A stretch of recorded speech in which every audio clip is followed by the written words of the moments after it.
comme en témoigne la crise qui vous amène ici, mais également la présence au Mali de mercenaires russes qui attisent un sentiment anti-français au point de remettre en cause notre présence là-bas. Votre action, Monsieur le Président, a-t-elle encore un sens, un effet, et si oui, lequel? Une question ensuite pour Monsieur le Président Poutine, une question simple que tout le monde se pose. Monsieur le Président Poutine, comptez-vous envahir l'Ukraine et si oui, sous quelle forme? Et sur le Mali, pouvez-vous vous assurer, les yeux dans les yeux, face au Président Emmanuel Macron, que votre gouvernement n'a rien à voir avec les mercenaires sur place? Merci pour vos réponses.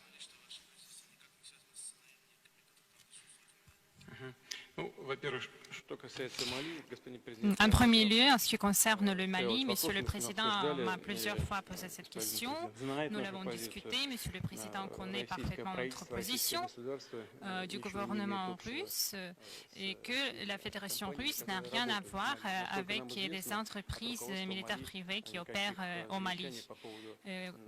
Autant que nous sachions, il n'y a pas eu de remarques sur les opérations de telles sociétés.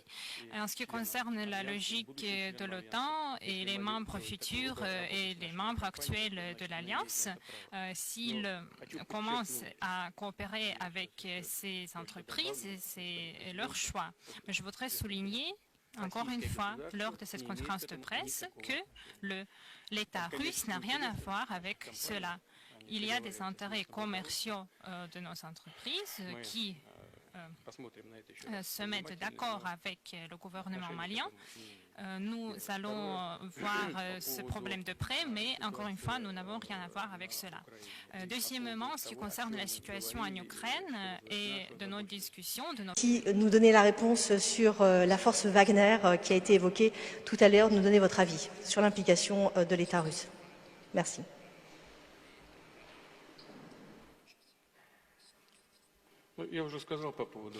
J'ai déjà dit sur la société Wagner, j'ai dit que l'État russe n'a rien à faire avec cela.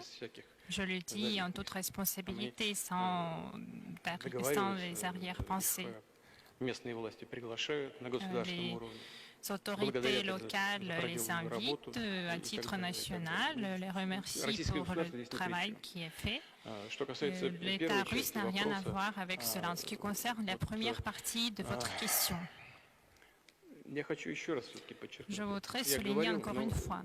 Je l'ai déjà évoqué et je veux que vous m'entendiez et le passiez à vos publics, à vos lecteurs. Si l'Ukraine est le membre de l'OTAN et va récupérer les Crimées par la voie militaire, les pays européens vont être entraînés automatiquement dans le conflit avec la Russie.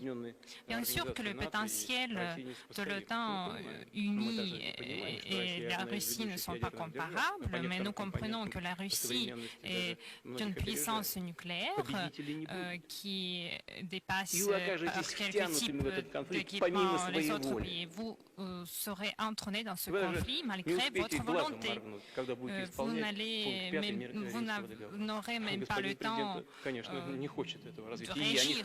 Bien sûr que le président Macron ne veut pas ce scénario. Moi non plus, je ne le veux pas.